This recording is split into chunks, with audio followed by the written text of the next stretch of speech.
Hi everyone, this is Jack Hurley, Superintendent of Schools, for another edition of the Word from the Superintendent. And one of the things I'd like to do over the next couple of months is devote most of what, if not all of what, I say in these segments about the facilities plan, the long-term strategic plan, and the potential for a development of a referendum to address some of the issues that we've been identifying in terms of facilities needs in the district. Obviously, if you're watching this, most likely you're on the website, and a lot of the information that I would share in other reports about schools closing or special events, you can find by strolling through the website. So let's focus a little bit on what I think is a very exciting, but at the same time, challenging road ahead as we address some of our facility needs. I want to encourage all of you to view the presentation. Go to the facilities link on the website, and if you didn't look at the presentation that I did in September, it's still there. You can find it, you can watch it. A little bit of a spoiler alert. It's long. You might want to skip through some of it, but it does have a lot of information about the concepts behind, the motivation behind, the plan that's being developed, and lots of the nuts and bolts of the plan. Now, it's been several months. Some of the things have changed, but fundamentally, they really haven't changed. And to update you on some of the things that have been changing or have been discussed, you can go and view any of the board meetings that are also posted on the web on video. And there's been a great deal of discussion about the plans and about the facilities at every board meeting. Often it's at the beginning of a meeting when I'm giving a report or the board president's giving a report that we have these discussions. At our last board meeting, the one in January, there was a lengthy discussion about facilities plans, and that's going to be our intent. So come to a board meeting. You can hear information. If you can't make it to a board meeting, they're up online within a day or two, and you could check out the video and you can watch it. Also, if you're watching this monthly video that I do, we're going to be putting a lot of information here. We're also planning a community-based meeting in April. Right now there's a tentative date of April the 12th, but more information about the date and the time and the location and the scope of that meeting will be forthcoming. I want to briefly review and explain, not in the detail from the September meeting, but some of the concepts behind our plans. We're really looking at a threefold problem, all centering around facilities. The first focuses on programs. We need new science labs. Middle school at Union doesn't even have real science labs. Most of the lab work is done in the library or in a classroom. The high school science labs are, quite frankly, a bit antiquated. They are not based on the new next generation science standards, but based on standards and methodology that's last updated 25, 30 years ago. We need bigger core areas like gyms at Union and Pierpont, which are less than 50% the size that a suitable gym would be for the grade levels they serve. Or the backfield of the high school, which is used by the school, by the band, by the phys ed classes, but also by the community every night and on the weekend, and really is inadequate. The ground is rocky, the turf is uneven, and it really limits the amount of use we give to it. We need a core area like a bigger cafeteria, better and bigger eating areas, not only in the high school, but in Pierpont School. And the ability to maybe provide better lunches through our own foods program than having to outsource it to Becton High School, which is what we currently do. So some of the core areas, and in some of the changes we're talking about, it would also return the library at Union to being a library again and not a library/science lab. We also need to upgrade some of our facilities for efficiency, for safety. The Mortimer Avenue wing at the high school is a product that they no longer even make or install. Single pane windows and kind of like slots that get filled that provide very little insulation, inadequate, lots of money wasted on energy, both heat and cool going out. doesn't allow us to tie into our HVAC system, so we have to run window air conditioning and have univest systems that are 60 years old. And by the way, the shelf life of that type of building is 50 to 60 years old. And the single pane windows are breaking. They break in windstorms. They break if they get shut too hard and cannot be replaced. And if you look carefully at the high school, you'll notice plexiglass, and in some cases even metal where windows should be. So it's more than aesthetic. It's the efficiency and the energy efficiency, the indoor air climate of that area of the building. We have a kindergarten center. That's a wonderful, wonderful building. A great place for have all of our kids and all of our teachers and staff at that age level working in a real community. 2 of our classrooms, we have to get a waiver every year because they don't have bathrooms. The nurse's office doesn't have a bathroom. And more importantly, it is the only building in our district that is not really ADA compliant. There's no elevator, and we have to buy a, for lack of a better word, like a marsupial type of a vehicle that can climb stairs if we have to put a visitor or a child in a wheelchair. So programs, safety, efficiency, but the third, and I think growing more and more as the most important, is classroom space. Our most recent demographic studies show that we are really bursting at the seams and we're going to get bigger. The projections are that in each of the next 5 years, our population is going to grow, or school population is going to grow by 1% every year. And that is significant. We've never had that kind of growth here before. We've had bubbles, and then we've had kind of dips, and we've always seemed to regress back. It's not the case anymore. The most recent demographic study completed on December 14th shows a steady rise. And I want you to understand that we do demographic studies as a matter of course every 5 years.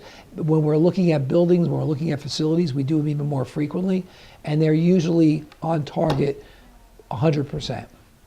There's no reason to think that this rise is not going to happen, and we're hearing it from the community. We're hearing it from the real estate folks we've spoken to.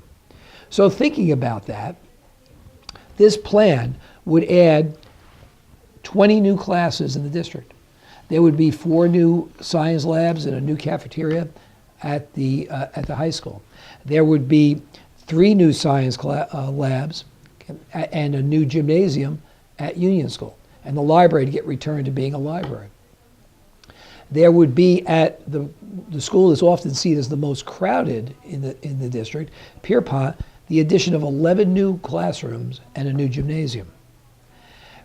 At Washington, where there's little room to build or add, we'd be able to return 1 class back to their general use because of some changes we might make at Pierpont with the additional classes. At Lincoln, we would add 2 classes and potentially return another. So in terms of classrooms, we'd be adding 20 new classes, 2 new gyms, a new cafeteria, reshaping and repurposing the multi-purpose room at Pierpont to make it a little larger and more functional, and a new outside field at the high school. Space that we desperately need. And I know I'm talking about demographic studies. Let me talk about facts right now in terms of class size. In Pierpont School, every 5th grade class, every 6th grade class, and 1 4th grade class have 25 or more students. And in the 5th grade and 6th grade, every one of them have 27 or more students. That's not the kind of class size that we want. That's not the best size to have. 5 years from now, the projections show an increase of about 50 students in Pierpont. If these are the class sizes we have now, if we don't do something, what will the sizes be down the road? But it's not just Pierpont. The high school, and again, a little different in the high school because classes rotate and change more, there are over 20 classes right now with 25 or more students. And in the same type of schedule in Union School, there are 36 classes with 25 or more students. Every 1st grade class in the district this year has over 25 students. In Washington, everyone's at, 3 of them are at 26. Okay? And over at Lincoln, as I'm looking, bearing with me here so I give you accurate information, they're all at 25 or more. So with classes growing, in population growing, we need room to put our students. The demographic rise is even a bigger concern than some of the programs that I spoke about before. So what this referendum, potential referendum, what the board has to decide is how do we address the need for better labs, better gyms, better cafeterias, safer, more efficient, energy compliant, ADA compliant buildings. Where do we find the room to put our students? It is not a question of budget with classroom enrollment. It's not like we can say, let's hire a few more teachers and create more 5th grade or 6th grade sections. We don't have any open classrooms. Every classroom in Union, in Washington, in the high school, in Pierre, every classroom is being used. And the most recent report of this current population, which we talked about at the last board meeting, shows that, for example, at the high school, and this is going to sound maybe mind-boggling to some people, but at the high school, we currently have 294 students who are considered unhoused. And at Pierpont, we have 175 considered unhoused. Now, what that means is the state has a standard of the size of a classroom and how many students should fit in that classroom. So for example, if they take a typical size of a classroom at the high school or Pierpont and say, by their standard, we should only be able to put 18 kids in that classroom, and we have 26. Those 8 students are considered unhoused. Look, as a high school principal for 15 years, these numbers always existed, and I always felt that our students were in safe, comfortable, and environments where they could learn. But think about that. The standard of operation says that we are oversized by that many, or undersized by that many students. It's an issue we have to have a serious conversation about. We have to have a serious plan to address if we want our schools and our opportunities for our students to remain at the high level they currently are at. So what I'm asking you to do is look at the information that's posted on the web. Look at the board meetings. Come to a board meeting. Come to the informational meetings we have. Be informed about what the concerns are, what the benefits might be of going forward with a facility plan, because this is a decision that the community needs to make. Whether we invest the money and invest the time in all of the plan, some of the plan, none of the plan, the community of parents and students who are in our schools really need to be the ones to make that decision. And it should be an informed decision.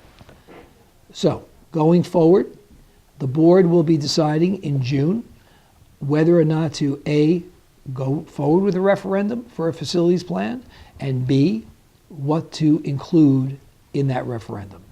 We certainly would like to hear your input, your thoughts, your support, your concerns prior to making that decision. If the decision's made to go forward, then there'll be an increase in the amount of meetings and information that we put out to folks, and the vote would be in October.